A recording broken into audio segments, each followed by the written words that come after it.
Hello students, welcome back. నేను Shravan Kumar Sambrani, faculty of economy. ఈరోజు మనము ఏదైతే ఇండియన్ ఎకనామిక్ సర్వే రిలీజ్ అయిందో ఆ ఎకనామిక్ సర్వేకి సంబంధించి హైలైట్స్ ఈ వీడియోలో డిస్కస్ చేసేటటువంటి ఒక ప్రయత్నం మనం చేద్దాము. యూపీఎస్సీ, ఏపీపీఎస్సీ, టీజీపీఎస్సీ లాంటి ఎగ్జామినేషన్స్కు ప్రిపేర్ అవుతున్నటువంటి అందరూ ఆస్పిరెంట్స్కి కూడా this video will be very very important. ఇది వీడియో మాత్రమే కాదు, ఇన్ఫ్యాక్ట్ ఈ వీడియో సిరీస్ అంటాం దీన్ని. బికాస్ ఈరోజు మనము జస్ట్ గ్లిమ్సెస్ మాత్రం మనం చదువుకుందాము, but every single chapter of the economic సర్వేని చాలా డీటెయిల్గా మనం అప్డేట్ కూడా చేసుకుందాం. బేసికల్గా ఎకనామిక్ సర్వే అంటే ఏంటమ్మా, రెండు documents are very important for any competitive examination అని చెప్తూ ఉంటాము. ఒకటి economic survey, another one is called the budget. ఆర్థిక సర్వే మరియు బడ్జెట్ ఈ రెండు కూడా చాలా ఇంపార్టెంట్ డాక్యుమెంట్స్. ప్రతి ఆస్పిరెంట్ కూడా ఈ డాక్యుమెంట్లో ఉన్నటువంటి సారాంశాన్ని అయితే ఖచ్చితంగా గ్రాప్ చేసుకోవాల్సి ఉంటుంది. ఆర్థిక సర్వే అంటే ఏంటంటమ్మా, it actually shows the performance of Indian economy in the previous 1 year. గడిచిన ఒక సంవత్సరంలో మన ఆర్థిక వ్యవస్థ ఎలా పర్ఫామ్ చేసిందో తెలిపేది ఆర్థిక సర్వే. బడ్జెట్ అంటే ఏంటంటే it is the estimated expenditure of the next 1 financial year. రాబోయే ఒక ఆర్థిక సంవత్సరంలో ప్రభుత్వం పెట్టబోయే అంచనా ఖర్చును మనం బడ్జెట్ అంటాము. అందుకొరకే ఈ సంవత్సరం ఆర్థిక సర్వే ఏదైతే ఉందో economic survey would have released for 2024-25 అంటే లాస్ట్ ఇయర్ కంపారిజన్ మనం చేస్తాము. బడ్జెట్ని మనము ప్రవేశపెట్టేది 2025-26 సంవత్సరానికి మనం బడ్జెట్ని ప్రవేశపెట్టబోతున్నాం. Okay, that is the basic differences between budget and economic survey. ఈ ఎకనామిక్ సర్వేని ఎవరు ప్రిపేర్ చేస్తారన్న అంటే ఎకనామిక్ సర్వే ప్లస్ బడ్జెట్ ఈ రెండు డాక్యుమెంట్స్ని కూడా ప్రిపేర్ చేసేది department of economic affairs, that is under the ministry of finance. ఆర్థిక శాఖ మంత్రిత్వంలో DEA, department of economic affairs ఈ రెండు డాక్యుమెంట్స్ని కూడా బడ్జెట్ని at the same time economic సర్వేని కూడా ప్రిపేర్ చేయడం జరుగుతుంది. బడ్జెట్ ప్రవేశపెట్టే ఒకరోజు ముందుగానే అనగా ఈ రోజున ఈ ఆర్థిక సర్వే ఎకనామిక్ సర్వేని పార్లమెంట్ ముందు ఫైనాన్స్ మినిస్టర్ నిర్మలా సీతారామన్ గారు ప్రవేశపెట్టడం జరిగింది. ఈ సంవత్సరం ఆర్థిక సర్వేలో మొత్తం మనకు 13 చాప్టర్లు కలవమ్మా. There are a total of 13 chapters. ఆ 13 చాప్టర్స్కి సంబంధించినటువంటి హైలైట్స్ ఒక్కసారి మనం చూసేటటువంటి ప్రయత్నం మనం చేద్దాము. ఫస్ట్ చాప్టర్ వచ్చేసి it is speaking about state of the economy getting back in to the fast lane. అంటే అతి వేగంగా భారత్ అభివృద్ధి వైపుగా అడుగులు వేస్తుంది. వికసిత్ భారత్ 2047లో ఏదైతే మనం సాధించాలని చెప్పి టార్గెట్ పెట్టుకున్నామో అన్ని రంగాలు కూడా, వ్యవసాయ రంగం కావచ్చు, పారిశ్రామిక రంగం కావచ్చు, సేవా రంగం కావచ్చు, మన ఎగుమతులు కావచ్చు, విదేశీ పెట్టుబడులు కావచ్చు, మహిళల యొక్క పాత్ర, ఆర్థిక వ్యవస్థలో మహిళల యొక్క పాత్ర కావచ్చు, అదే రకంగా ప్రభుత్వం రైతులకు అందిస్తున్నటువంటి సంస్థాగత రుణాలు, ఇన్స్టిట్యూషనల్ క్రెడిట్ అంటాము, ఆ క్రెడిట్ కావచ్చు, ప్రతి సెక్టార్ని కూడా మనము ఫాస్ట్ లేన్లో ముందుకు తీసుకెళ్తున్నాము. Not just we're saying that, అంటే ఎకనామిక్ సర్వే తెలిపేది కాదు, ప్రపంచ organisations like OECD, world bank, IMF ఇలాంటి ఇన్స్టిట్యూషన్స్ కూడా భారత్కు ఫేవరబుల్గా రిపోర్ట్స్ ఇస్తున్నాయి. ఆ రిపోర్ట్స్ అన్నీ కూడా ఈ ఇయర్ సర్వేలో ఇన్కల్కేట్ చేసుకోవడం జరిగింది. చూద్దాం. Monetary and financial sector, banking sector కూడా బాగా పర్ఫామ్ చేస్తుంది. ఎక్స్టర్నల్ సెక్టార్, విదేశీ రంగం, ప్రైస్ అండ్ ఇన్ఫ్లేషన్, ద్రవ్యోల్బణం నియంత్రణలో ఉందా లేదా, ఎందుకంటే మధ్యలో మనకు కొన్ని షాక్స్ తగిలినాయి. రీటైల్ ఇన్ఫ్లేషన్ అనేది, పర్టికులర్లీ ఫుడ్ ఇన్ఫ్లేషన్ అనేది మన టార్గెటెడ్ రేట్ కన్నా కూడా 4 ± 2% ఏదైతే మన ఇన్ఫ్లేషన్ టార్గెట్ ఉందో, ద్రవ్యోల్బణ టార్గెట్ ఉందో సిపిఐ ద్వారా, దాన్ని మనం ఎక్సీడ్ అవుతున్నాము. ఎంతమ్మా మన ఇన్ఫ్లేషన్ టార్గెట్? 4 ± 2%. అంటే గరిష్టంగా 4 + 2% అంటే 6% మించి మనం ఇన్ఫ్లేషన్ వెళ్ళలేము. కానీ 6% మించి వెళ్ళినాము కొన్ని మంత్లీ రిపోర్ట్స్లో. దానికి సంబంధించి కూడా మనం మాట్లాడుకుందాము. At the same time medium term outlook, deregulation drives the growth అని చెప్తుంది. ఇన్వెస్ట్మెంట్ అండ్ ఇన్ఫ్రాస్ట్రక్చర్కి సంబంధించి ఒక component. Industry is the 7th chapter. 8th chapter వచ్చేసి services. Agriculture and food management is the 9th chapter. Climate and environment అనేది 10th chapter. Social sector, సామాజిక రంగం అనేది 11వ chapter. Employment and skill development, ఉద్యోగాలు మరియు నైపుణ్యాభివృద్ధిని 12వ చాప్టర్గా పేర్కొన్నారు. లేబర్ ఇన్ ఆర్టిఫిషియల్ ఇంటెలిజెన్స్ ఎరా అని చెప్పి 13th కాంపొనెంట్లో చాలా క్లియర్గా పేర్కొనడం జరిగిందమ్మా. సో ఫస్ట్ మీరు చూస్తే స్టడీ గ్రోత్ మనకు కనిపిస్తుంది. ప్రపంచ దేశాలలో మనం గమనించినట్లయితే అరబ్ దేశాలలో, ఇతర ప్రపంచంలో, అదే రకంగా ఈఎండి ఎమర్జింగ్ కంట్రీస్లో కూడా మనకు స్టడీ గ్రోత్ అనేది మనకు కనిపిస్తుందని చెప్పడం జరిగింది. Global manufacturing and services PMI, purchasing managers index అంటామమ్మా. బేసికల్గా ఈ పర్చేసింగ్ మేనేజర్స్ ఇండెక్స్ అనేది సాధారణంగా ఏం చెప్తుందంటే, it is going to discuss about the growth of industries plus services sector, పరిశ్రమలు మరియు సేవా రంగం ఎలా వృద్ధి చెందుతున్నాయో చూపించేదే ఈ పర్చేసింగ్ మేనేజర్స్ ఇండెక్స్. ఒకవేళ ఈ పిఎంఐ స్కోర్ 50 దాటిందనుకోండి, జాగ్రత్త వినాలి, if the PMI score crosses 50 then we say it is actually expanding. Less than 50 ఉందనుకోండి, అది ఎక్స్పాండ్ అవుతున్నట్టు కాదమ్మా, it is not expanding, contracting అని చెప్పి కాంట్రాక్షన్ దిశగా వెళ్తున్నట్టు. సో బేసికల్గా మనకు చూస్తే డెఫినెట్లీ గ్లోబల్ మ్యానుఫ్యాక్చరింగ్ యొక్క PMI definitely it is crossing since 50. ఇక్కడ మనకు బెంచ్ మార్క్ మనం అనుకుంటే 1 సెకండ్ 50 ఇక్కడ మనం బెంచ్ మార్క్ అనుకుంటే 50ని దాటుతుందమ్మా. ఎప్పటి నుంచి? జనవరి 2023 నుండి ఇట్ ఈస్ ద సర్వీసెస్ సెక్టార్కి సంబంధించినటువంటి అంశం. దట్ ఈస్ డెఫినెట్లీ క్రాసింగ్, అంటే 50 క్రాస్ అవుతూనే ఉంది. That is definitely a good sign, ఇబ్బంది పడాల్సినటువంటి అవసరం లేదు. Okay, global services sector. Global manufacturing PMI చూస్తే తప్పకుండా ఇది ఖచ్చితంగా ఇబ్బందుల్లో ఉంది, ఎందుకంటే లెస్ దాన్ 50 మనకి ఇక్కడ కనిపిస్తుంది. కొన్ని క్వార్టర్స్లో మాత్రం 15 దాటింది. దీనికి సంబంధించి చాలా డీటెయిల్గా మనము సర్వీసెస్ సెక్టార్, ఇండస్ట్రీ సెక్టార్ చాప్టర్లో మాట్లాడుకోవడం జరుగుతుంది. ఓకే, నెక్స్ట్ ఇంకొక ఇంపార్టెంట్ ఆస్పెక్ట్ మీరు ఇక్కడ గమనించినట్లయితే, ప్రపంచవ్యాప్తంగా గ్లోబల్ అన్సర్టెనిటీస్ అంటే ఊహించని పరిణామాలు ప్రపంచవ్యాప్తంగా ఎక్కువ సంభవిస్తున్నాయి అని చెప్పి ఈ సర్వే మనకు పేర్కొందమ్మా. Global higher world trade uncertainty index, world uncertainty index 13% పెరిగిందమ్మా. గ్లోబల్ యావరేజ్ మనం చూసుకుంటే వరల్డ్ ట్రేడ్ అన్సర్టెనిటీ ఇండెక్స్, ఊహించని పరిణామాలు అంటే మార్కెట్ స్టాక్స్ తగలవచ్చు, రూపీ, డాలర్ లేదా డాలర్ ఇతర కరెన్సీ అన్సర్టెనిటీస్ కావచ్చు, లేదంటే something related to the global wars, ప్రపంచవ్యాప్తంగా రష్యా, యుక్రెయిన్, ఇజ్రాయెల్, పాలస్తీన్ ఇలాంటి యుద్ధ వాతావరణం ఉన్నటువంటి క్రమంలో కూడా uncertainties. Higher geopolitical risk index 133.6% ఉందమ్మా. జియోపొలిటికల్ రిస్క్ ఇండెక్స్, ప్రపంచ దేశాలలో ఆర్థిక సంబంధాలు, సత్సంబంధాలు కొనసాగాలి అని అంటే ఖచ్చితంగా ఇలాంటి ఇండెక్సెస్లో మనకు లెస్ ఇంపాక్ట్ అనేది మనకు కనిపించాలి.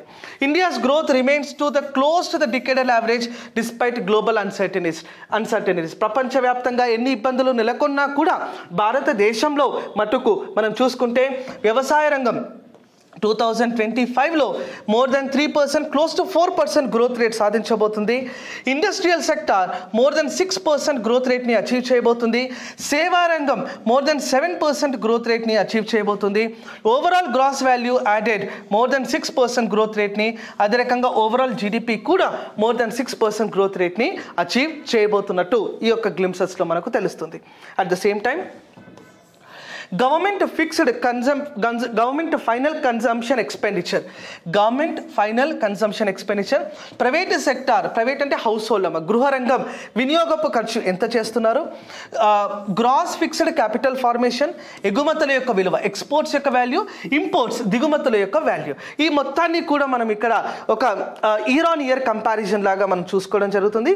ఇయర్ ఆన్ ఇయర్ కంపారిజన్లో ఒకసారి మీరు దీన్ని అబ్జర్వ్ చేసినట్లయితే, see 1 second, year on year comparison చూడండి ఒకసారి. మనకు financial year 2018, 2019, 20, 21, 22 like wise year on year comparison ఇచ్చినాము. అంటే గవర్నమెంట్ ఫైనల్ కన్సంప్షన్ ఎక్స్పెండిచర్ ఎంత చేస్తుంది, ఎంత శాతం బేసికల్గా టోటల్ నామినల్ జీడిపిలో, దీన్ని మనము నామమాత్రపు జీడిపిలో అంతర్భాగంగా మనం తీసుకుంటాము. నామినల్ జీడిపిలో ప్రభుత్వం యొక్క ఫైనల్ కన్సంప్షన్ ఎక్స్పెండిచర్ ఎంత, 2025 ఇయర్లో 10.3% అమ్మ నామినల్ జీడిపిలో. అదే రకంగా ప్రైవేట్ రంగం యొక్క, ప్రైవేట్ అంటే హౌస్ హోల్డ్ యొక్క కన్సంప్షన్ ఎక్స్పెండిచర్ 61.8%గా చెప్పుకున్నాము.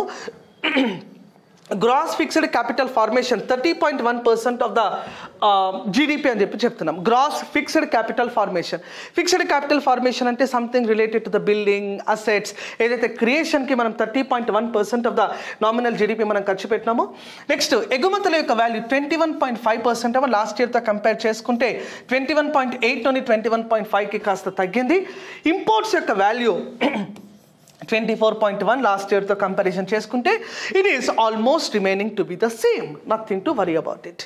నెక్స్ట్ స్ట్రాంగ్ ఎక్స్టర్నల్ సెక్టార్, విదేశీ రంగాన్ని ఒక్కసారి మీరు గమనించినట్లయితే స్ట్రాంగ్ ఎక్స్టర్నల్ సెక్టార్గా మనం చెప్తున్నాము. ఎందుకు స్ట్రాంగ్ ఎక్స్టర్నల్గా సెక్టార్గా చెప్తున్నామంటే basically you know very well మన బ్యాలెన్స్ ఆఫ్ పేమెంట్ అనేది ఖచ్చితంగా ఇబ్బందుల్లోనైతే లేదన్న. Okay, our balance of payment we're showing a positive balance of payment. Though capital account మనం సర్ప్లస్లో చూపిస్తూ కరెంట్ అకౌంట్ మనం నెగిటివ్లో చూపిస్తున్నప్పటికీ కూడా ఓవరాల్ బిఓపిని అయితే మనకు పాజిటివ్లోనే ఉందని చెప్పి అయితే మనం చెప్పుకోవచ్చు. ట్రేడ్ బ్యాలెన్సెస్ ఇక్కడ ఇవ్వడం జరిగింది. ఎక్స్టర్నల్ సెక్టార్ చాప్టర్లో డీటెయిల్గా మాట్లాడతాము. మర్చెండైజ్ అంటే వస్తువులకు సంబంధించింది, సర్వీసెస్ అని చెప్పి మనం services trade balance, net private transfers అంటే ప్రైవేట్ ట్రాన్స్ఫర్స్ ఎంత జరిగినాయి ఈ సంవత్సరంలో అన్నటువంటి ఇన్ఫర్మేషన్ని ఇక్కడ మనం తెలుసుకోవచ్చు. Okay, stable banking system indicators absolutely RBI financial stability report ప్రకారంగా కూడా మనకు capital to risk weighted assets ratio ఏదైతే క్యార్ రేషియో మెయింటైన్ చేయాలనో బేసల్ నార్మ్స్ ప్రకారం దానిలో కూడా ఎటువంటి ఇబ్బందులు అయితే లేవని చెప్పి ఈ సర్వే మనకు చెప్తుంది. నెక్స్ట్ మనం చూసుకున్నట్లయితే ఇక్కడ మానిటరీ అండ్ ఫైనాన్షియల్ సెక్టార్ అమ్మ. మానిటరీ అండ్ ఫైనాన్షియల్ సెక్టార్లో గ్రాస్ నాన్ పర్ఫార్మింగ్ అసెట్స్ అంటే ఏదైతే బ్యాంకులు లోన్స్ ఇచ్చి తిరిగి వసూలు చేసుకోలేనటువంటి ఒక పరిస్థితిని మనము ఎన్పిఏ అని చెప్పి చెప్పుకుంటాం. ఈ నాన్ పర్ఫార్మింగ్ అసెట్స్ని నివారించడానికి ఆర్బీఐ వివిధ రకాల ప్రయత్నాలు చేస్తుంది. ఉదాహరణకు ఇన్సాల్వెన్సీ అండ్ బ్యాంక్రప్సీ కోడ్ అంటాము, సర్ఫేసీ చట్టం అంటాము, 3R స్ట్రాటజీ అంటాము, బేసల్ నార్మ్స్ని పాటించడం అంటాము. అలాంటి అన్ని అంశాలను కూడా మనం విజయవంతంగా అమలు చేయటం వలన మనకు గ్రాస్ నాన్ పర్ఫార్మింగ్ అసెట్స్ మనకు ఇయర్ ఆన్ ఇయర్ తగ్గుకుంటూ మనకు కనిపిస్తుంది. 7.3% నుండి 2.6%కి మనం తగ్గిస్తున్నామనంటే that is definitely a good sign అని చెప్పొచ్చు. Improvement in the profitability of the schedule commercial banks, return on asset, ఎస్సీబీల యొక్క లాభాలు, షెడ్యూల్ వాణిజ్య బ్యాంకుల యొక్క లాభాలు 1.4% అంటే ఇవి పెరుగుతున్నాయని చెప్పి మనం చెప్పొచ్చు. బ్యాంక్ క్రెడిట్ కూడా స్టడీగా ఇంప్రూవ్ అవుతుంది అని చెప్పి కూడా ఇక్కడ మనకు ఈ సర్వే తెలియజేస్తుందమ్మా. నెక్స్ట్ ఫైనాన్షియల్ ఇన్స్టిట్యూషన్స్ ఫైనాన్షియల్ ఇంక్లూజన్లో మనకు ఒక గొప్ప పాత్ర పోషించినాయని చెప్పి కూడా ఇక్కడ మనం చెప్పుకుంటున్నాము. Like development in capital markets అంటే ఏదైతే పెట్టుబడి మనం రాబడతామో పెట్టుబడుల కొరకు క్యాపిటల్ మార్కెట్స్ దేని గురించి అయితే మనం మాట్లాడతామమ్మా, primary market and secondary market అని చెప్పి చెప్తాము. ఇనీషియల్ పబ్లిక్ ఆఫర్ని ఇష్యూ చేసి కంపెనీలు పెట్టుబడులను అక్యుములేట్ చేస్తాయి. స్టాక్ మార్కెట్లో ప్రైమరీ మార్కెట్ అండ్ సెకండరీ మార్కెట్ని బేసికల్గా మనం స్టాక్ మార్కెట్ అంటాం. కానీ ప్రైమరీ మార్కెట్ బూస్ట్ అవుతుందని అంటే that is actually a good sign for the economy. 11.1 lakh crore mobilize from the primary market. Okay, 11 లక్షల కోట్ల రూపాయలు ప్రైమరీ మార్కెట్ ద్వారా భారత్ పొందడం జరిగింది. Number of demat accounts rose by 33% to 18.5 crore at the end of December. Demat account అంటే trading ఇదంతా కూడా ఖచ్చితంగా పెరుగుతుంది. ఇనీషియల్ పబ్లిక్ ఆఫర్, ఒక కంపెనీ తన వాటాని అమ్మడానికి జారీ చేసేటటువంటి ఒక షేర్ వాల్యూని మనము ఇనీషియల్ పబ్లిక్ ఆఫర్ అంటాము. Number of IPOs increase to 259 in 2024. Last year it was 196. Initial public offers 259గా మనం చెప్పుకున్నాం. Unique mutual fund investor doubled 2.9 crore to 5.6 crore. Mutual fund investments అన్నవి భారీగా పెరుగుతున్నాయి. Okay, India's market capitalization GDP to ratio stood at 136%. Capitalization ఇది కూడా improve అవుతుంది. SIP అనేటటువంటి సిస్టమిక్ ఇన్వెస్ట్మెంట్ ప్లాన్ ఏదైతే ఉందో ఆ సిప్ ఇన్వెస్ట్మెంట్స్ అనేవి కూడా ఇండియాలో ఇంక్రీజ్ అవుతున్నాయి. గ్రామీణ ప్రాంతాలకు బ్యాంకింగ్ సదుపాయాన్ని తీసుకొని వెళ్ళడంలో భారత్ విజయవంతమైంది, no doubt at all. Demonetization టైంలో మనం ఇబ్బందులు ఎదుర్కొన్నాము. డిజిటల్ పేమెంట్స్ అంటే ఏంటో తెలియదు. గ్రామీణ ప్రాంతాలు ఈ డిజిటల్ పేమెంట్, యూపీఐ, భీమ్, ఇలాంటి నెఫ్ట్, ఆర్టీజీఎస్ ఇలాంటి విధానాలను అమలు చేసుకుంటాయో చేసుకోనటువంటి సమస్యలు మనం ఉన్నప్పటికీ 2016లో ఎప్పుడు చెప్తుంటా క్లాస్లో కూడా 2016లో అది సత్ఫలితాలు ఇవ్వకపోయినా భవిష్యత్తులో దాని యొక్క ఫ్రూట్స్ని మనం చూడొచ్చు అని చెప్పుకుంటాము. అదే రకంగా 2016లో ఏదైతే మనము నోట్ల రద్దు, డిమానిటైజేషన్, డిజిటల్ పేమెంట్స్ ఇంట్రడ్యూస్ చేస్తామో దాని యొక్క ఫలితాలు అయితే ఈరోజు ఖచ్చితంగా మనకు కనిపిస్తున్నాయి. ప్రతి గ్రామీణ ప్రాంతాల్లో ప్రతి చిన్న కొట్టు దగ్గర కూడా, చిన్న చిన్న షాపుల దగ్గర కూడా, టైర్ పంచర్ వేసుకునేటటువంటి దుకాణాల వరకు కూడా ఈ డిజిటల్ పేమెంట్స్ యూపీఐ అన్నది వ్యాపించింది అంటే తప్పకుండా మనం డిజిటల్ ఎకానమీ వైపుగా అడుగులు వేస్తున్నట్టే మనం చెప్పుకోవచ్చు. దాన్ని ఈ సర్వే కూడా ఇక్కడ అభినందించింది. Rural financial institutions have played a significant role in advancing with the సమ్మిళితం ఫైనాన్షియల్ ఇంక్లూజన్ వైపుగా మనం అడుగులు వేసినాము. Performance of the regional rural banks, గ్రామీణ ప్రాంతీయ బ్యాంకులు ఏవైతే ఉన్నాయో దాని యొక్క బ్రాంచెస్, జిల్లాలలో బ్రాంచ్లు కూడా ఖచ్చితంగా పెరుగుతున్నాయని చెప్పి ఈ సర్వే మనకు చెప్తుందమ్మా. నెక్స్ట్ ఎక్స్టర్నల్ సెక్టార్, విదేశీ రంగం ఏదైతే ఉంటుందో ఎక్స్టర్నల్ సెక్టార్ కూడా మనకు బెటర్ పర్ఫార్మెన్స్ మనకు చూపిస్తుంది. ట్రేడ్ అన్సర్టెనిటీ ప్రపంచవ్యాప్తంగా పెరుగుతున్నప్పటికీ కూడా మనము మర్చెండైజ్ ఎక్స్పోర్ట్స్ అంటే ఇండియా నుండి ఏదైతే మనము ఎగుమతులు చేస్తామో దాని యొక్క విలువ కూడా మనకు పెరుగుతుంది. ట్రేడ్ డెఫిసిట్ అన్నది కూడా ఫస్ట్ 9 monthsలో మనకు ట్రేడ్ డెఫిసిట్ కూడా definitely it is showing a positive sign అని చెప్పచ్చు. Non petroleum gems and jewellers exports performed well. Okay, non petroleum కాకుండా, ఎందుకంటే మనము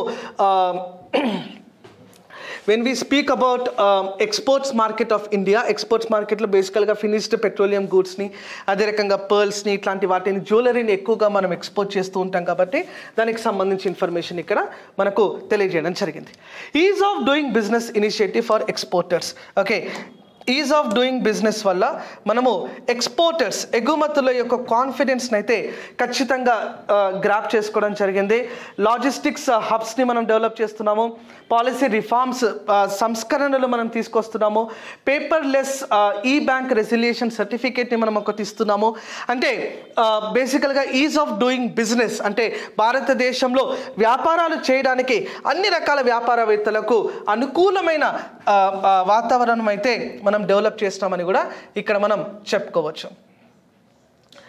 ఎఫ్డిఐ, ఫారెన్ డైరెక్ట్ ఇన్వెస్ట్మెంట్, విదేశీ పెట్టుబడులు అన్నవి ఖచ్చితంగా పెరుగుతున్నాయమ్మా. $56 billion in 2024. ఓకే, $56 billion మనం చెప్పుకుంటాము. Okay, services sector leads FDI. అత్యధిక ఎఫ్డిఐ మనకు సేవా రంగంలోనే వస్తుంది 19%. ఆ తర్వాత మనకు అత్యధిక FDI computer, software and hardware నుండి వస్తుంది 14%. ఫారిన్ డైరెక్ట్ ఇన్వెస్ట్మెంట్ ట్రేడింగ్లో 9.1% ఎఫ్డిఐ వస్తుంది. నాన్ కన్వెన్షనల్ ఎనర్జీ సోర్సెస్లో 7% వస్తుంది. సిమెంట్ అండ్ జిప్సమ్ ప్రోడక్ట్స్లో 6.1% ఎఫ్డిఐ వచ్చింది. నిర్మాణ రంగం, కన్స్ట్రక్షన్ యాక్టివిటీస్లో 4.4% FDI. Electricity 4.3%. Consultancy services 3.2%. Automobile 3.2%. Hospital and diagnostic services 3.2% FDI అన్నది మనము డెవలప్ చేసుకోవడం జరిగింది. నెక్స్ట్, ప్రస్తుతం ఫారెక్స్ రిజర్వ్స్, విదేశీ నిల్వల యొక్క స్థానం మన భారతదేశంలో $640 billion అమ్మ. Forex reserve size of India is $640 billion, which is a very very very positive sign of India. ఈ ఫారెక్స్ రిజర్వ్స్ అనగా విదేశీ నిల్వలు అనగా ఇక్కడ మనకు ఎఫ్సిఎస్ అంటాము, ఫారిన్ కరెన్సీ అసెట్స్ ఉంటాయి. ఎస్డిఆర్, స్పెషల్ డ్రాయింగ్ రైట్స్ ఉంటాయి. అదే రకంగా మనం ఆర్టీపీ, రిజర్వ్ ట్రాన్చే పొజిషన్ని కూడా ఇందులో భాగంగా మనం చూపించడం జరుగుతుంది. Next, prices and inflation, understanding the dynamics అంటున్నాం.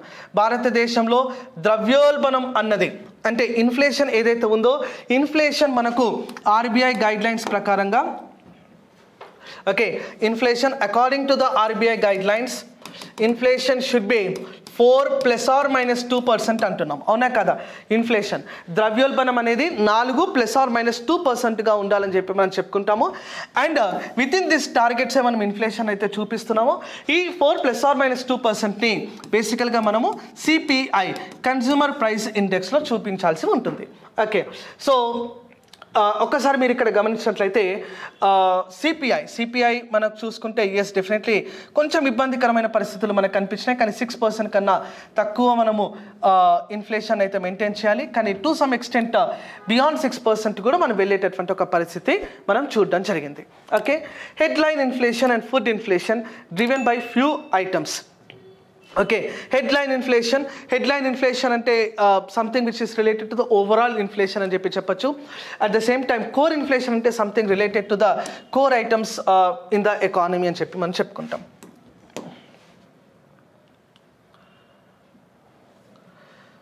కూరగాయలకు సంబంధించి ద్రవ్యోల్బణం ఏర్పడిందమ్మా. Okay, number of days with extreme weather events, దాదాపుగా క్లైమేట్ చేంజ్ అనేది కూరగాయలపై తప్పకుండా ప్రభావం చూపించింది. ఎక్స్ట్రీమ్ వెదర్ ఈవెంట్ వెజ్ ఇన్ఫ్లేషన్కి కారణమైంది. Administrative measures to control food inflation, ఆహార ద్రవ్యోల్బణాన్ని మనం నియంత్రించడానికి మనం తీసుకొచ్చినటువంటి కొన్ని పద్ధతులు. మనము మిగులు వ్యవసాయ రాబడిని ప్రొక్యూర్ చేసి మనం FCAలో స్టోర్ చేయడం జరిగింది.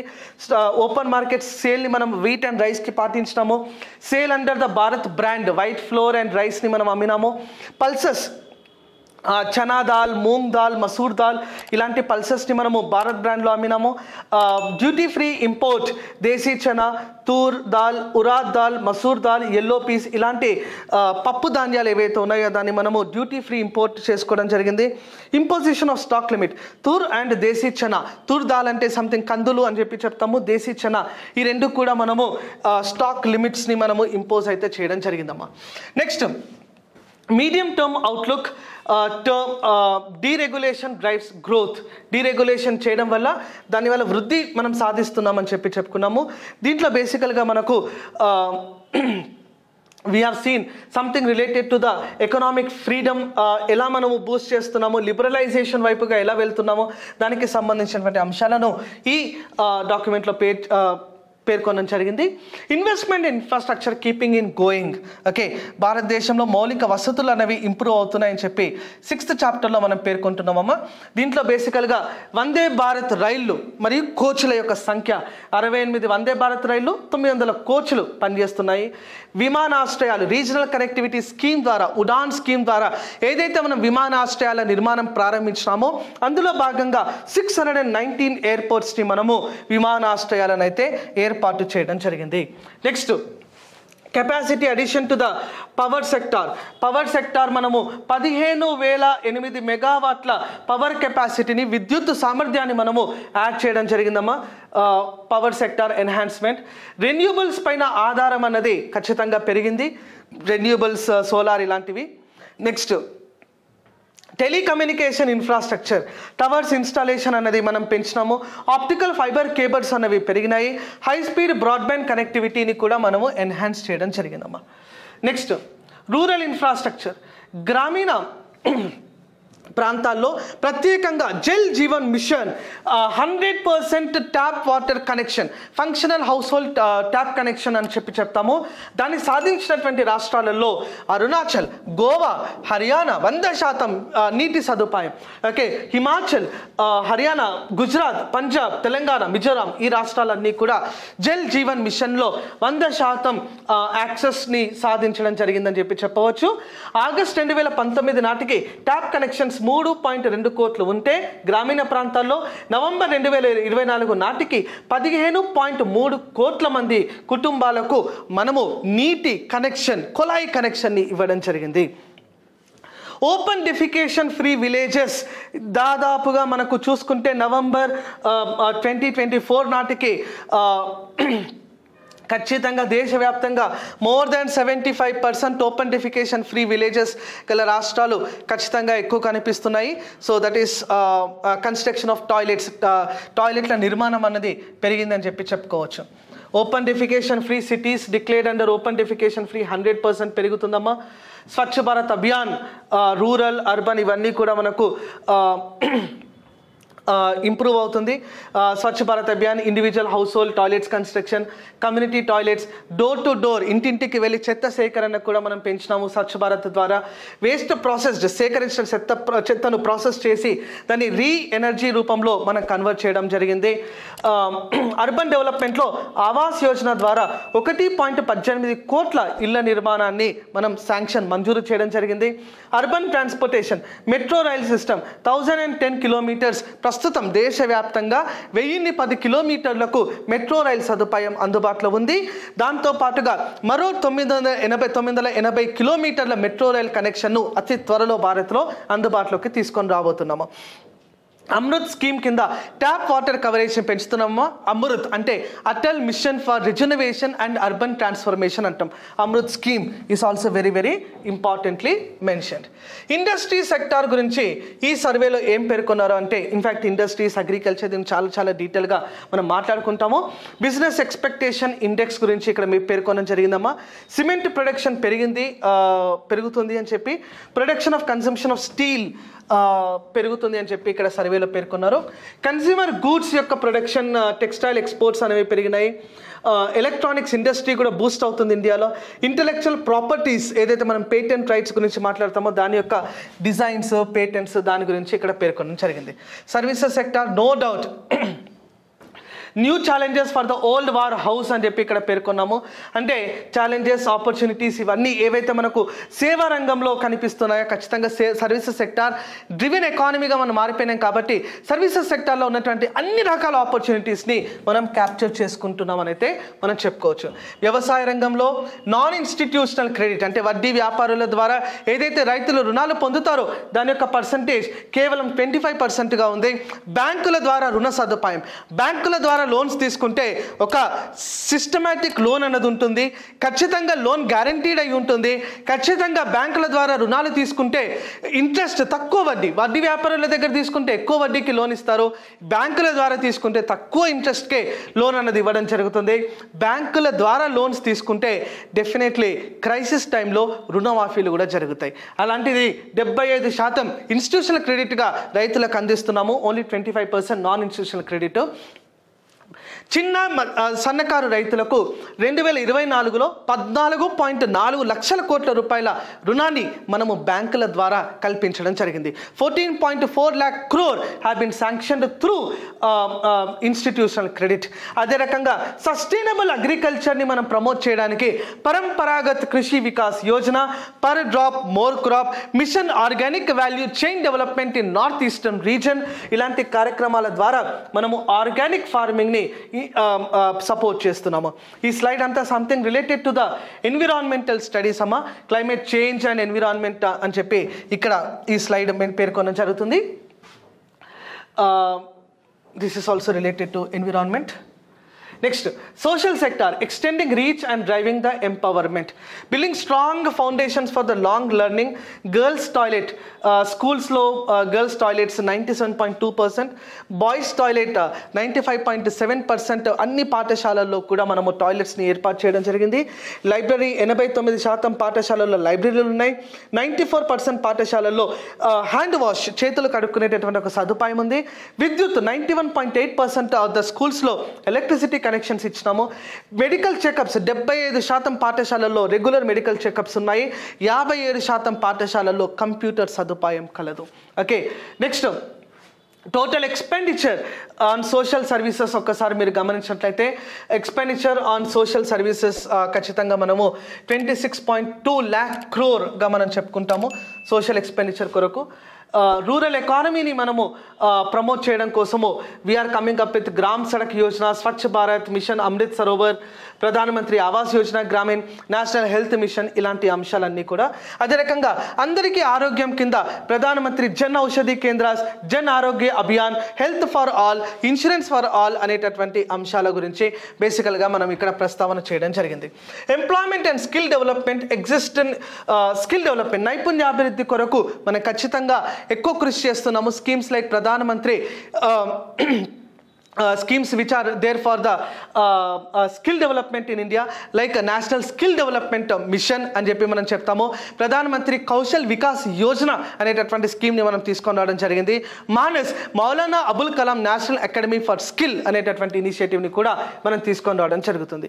Next, female labour force participation rate అన్నది ఖచ్చితంగా పెరుగుతుంది ఈ స్కిల్ ఎన్హాన్స్మెంట్ వల్ల. అర్బన్లో ఎలాంటి అన్ఎంప్లాయ్మెంట్ మనకు కనిపిస్తుంది. పీరియాడిక్ లేబర్ ఫోర్స్ సర్వే, ఈ సర్వే బేసికల్గా మనకు ఎంప్లాయ్మెంట్ అన్ఎంప్లాయ్మెంట్ ఎంత శాతం అన్ఎంప్లాయ్మెంట్ రేట్ ఉంది, WFPR workforce participation rate ఎంత, LFPR labour force participation rate ఎంత, దానిని గురించి ప్రస్తావన చేస్తుంది. ఫీమేల్ లేబర్ ఫోర్స్ పార్టిసిపేషన్ అనేది బూస్ట్ అవుతుంది అంటే ఖచ్చితంగా it is a positive sign to the economy అని చెప్పి మనం చెప్పొచ్చు. నెక్స్ట్, మార్కెటింగ్ సపోర్ట్ మనం ఇస్తున్నాము. మహిళలకైతే ప్రత్యేకంగా మనము సర్టిఫికేషన్ ద్వారా ట్రైనింగ్ అన్నది కల్పిస్తున్నాము. మహిళలకు రుణ సదుపాయం, access to credit, for example Mudra loans అంటామమ్మా. ముద్రా లోన్స్ ద్వారా micro unit development refinancing agency Mudra రుణాల్లో అత్యధిక లబ్ధిదారులు మహిళలు అని చెప్పి కూడా ఇక్కడ మనం చెప్పొచ్చు. స్టాండప్ ఇండియా అనేటటువంటి స్కీమ్ని మనం తీసుకొచ్చినాము. That is also to favour the women entrepreneurs at large. Skilling for the changing world, భవిష్యత్తుకు ఖచ్చితంగా మనం నైపుణ్యాల గురించి మాట్లాడాలి కాబట్టి ఎలాంటి స్కిల్స్ని మనం ఇన్కల్కేట్ చేస్తున్నామని చెప్పి ఇక్కడ మనం పేర్కొనడం జరిగింది. Labour in the artificial intelligence ఎరా, ప్రస్తుతం ఏదైతే మనకు ఏఐ జనరేషన్ కంటిన్యూ అవుతుందో అందులో ఏఐ రావడం వల్ల ఉద్యోగాలు పోతాయి అనేటువంటి ఒక అపోహ ఉంది. అపోహను తీర్చేటటువంటి ప్రయత్నం ఈ సర్వే చేసింది. ఖచ్చితంగా the deployment of AI presents both opportunities and challenges for the labor rich India. ఎందుకంటే ఇండియాలో అత్యధికంగా మనకు హ్యూమన్ రిసోర్సెస్ కనిపిస్తాయమ్మా. మా భారతదేశంలో ఆర్టిఫిషియల్ ఇంటెలిజెన్స్ బూస్ట్ అయిందంటే ఖచ్చితంగా అన్ఎంప్లాయ్మెంట్ అన్నది కూడా పెరిగేటటువంటి అవకాశం ఉంటుంది. Okay, it's a challenging thing. Post technology revolutions when not carefully manage have been painful అని అంటుంది. అంటే ఒకవేళ ఈ టెక్నాలజీ రెవల్యూషన్స్ ఏవైతే ఉన్నాయో దాన్ని కరెక్ట్గా మనం మేనేజ్ చేయలేకపోతే అది దేశానికి ఇబ్బందికరమైన పరిస్థితులు ఏర్పడతాయని చెప్పింది. coordinated efforts between the government, private sector and academics is required. Private రంగం, ప్రభుత్వం, అదే రకంగా అకాడమిక్స్ పాఠశాలలు, అదే రకంగా కళాశాలలు, ఇవన్నీ కూడా కలయికగా ఒక labour augmenting rather than labour replacing. Labour augmenting అంటే ఉన్నటువంటి కార్మికులను ఏ వైపుగా ఎలా మళ్లించాలి, ఏఐ టెక్నాలజీ, ఏఐ టూల్స్ని వాళ్ళకి ఎలా మనం ఇన్కల్కేట్ చేయాలి, దానిపైన ఆలోచించాలి. కానీ లేబర్ రీప్లేస్మెంట్ గురించి ఆలోచన చేయకూడదు అని చెప్పి ఈ సర్వే మనకు చెప్తుంది. Challenges to scaling AI, practicality, reliability, infrastructure and resources, వీటిపైన మనం పనిచేస్తే ఖచ్చితంగా ఏఐని కూడా భారత్ ఎదుర్కోగలుగుతుంది అని చెప్పి ఈ సర్వేలో మనం పేర్కొనడం జరిగింది. So this survey is being released by department of economic affairs that is working under the ministry of finance. ఈ సర్వేకి సంబంధించి ప్రతి చాప్టర్ యొక్క సారాంశాన్ని అతి త్వరలో మీ ముందుకు తీసుకొని రాబోతా ఉన్నాను.